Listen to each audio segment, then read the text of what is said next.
Monsieur Nguyen, bonjour. Je voulais que vous nous précisiez comment vous voyez la cohésion entre le numérique et le côté solidaire.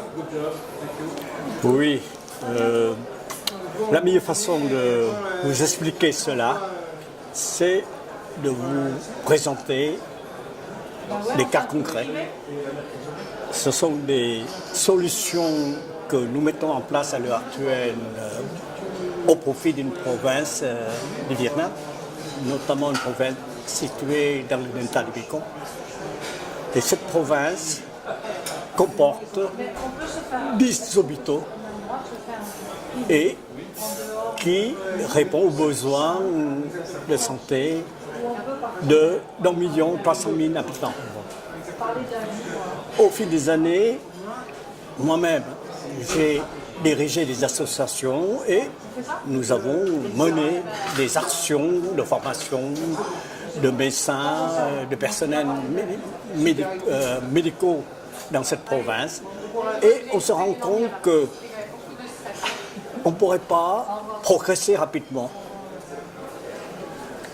Et on a quand même identifié les besoins de ces hôpitaux qui se trouvent dans le domaine de la consultation médicale, l'hospitalisation et bien sûr le besoin de formation du personnel.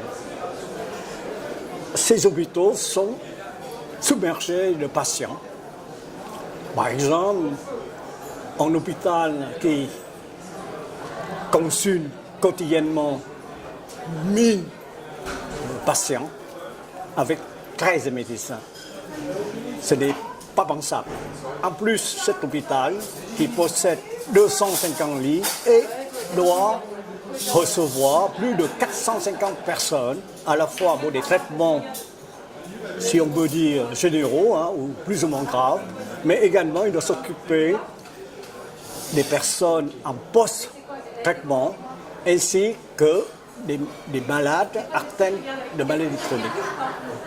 Donc, pour répondre aux besoins de ces hôpitaux, ça veut dire désengorger cet hôpital, donner une meilleure qualité de soins aux patients et bien sûr de continuer à former le personnel.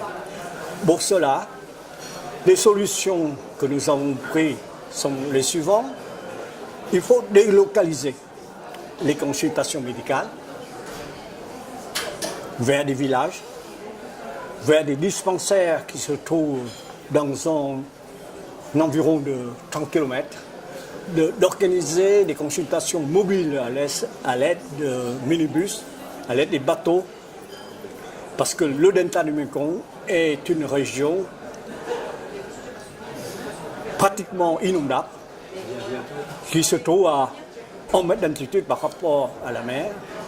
Donc, l'ensemble des solutions, c'est de délocaliser à la fois les consultations médicales, mais également délocaliser le problème d'hospitalisation. Alors pour cela, on est en train de créer ce qu'on appelle des gîtes médicaux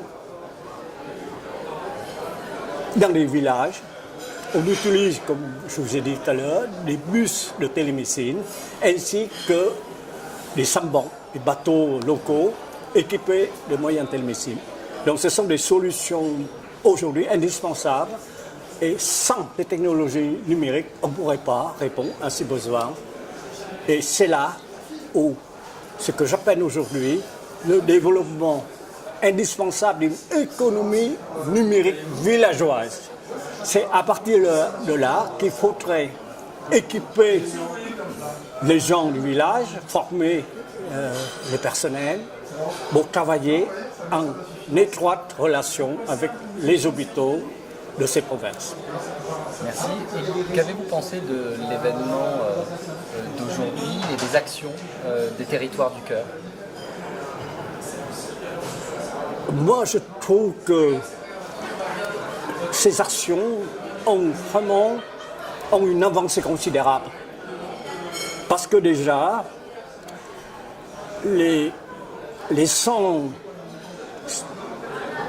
de formation, de transfert de technologie, c'est déjà un début de délocalisation et de partage de ces connaissances. Et la journée nous a montré que le Vietnam,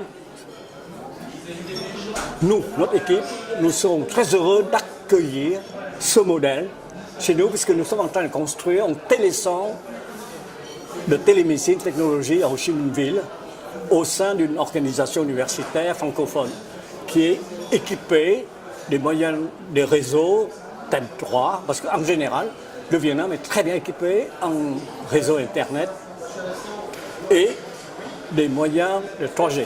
Donc, nous sommes tout à fait, nous sommes très heureux d'accueillir votre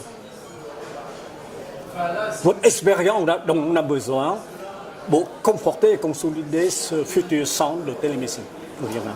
Merci. Merci, c'est moi qui vous remercie.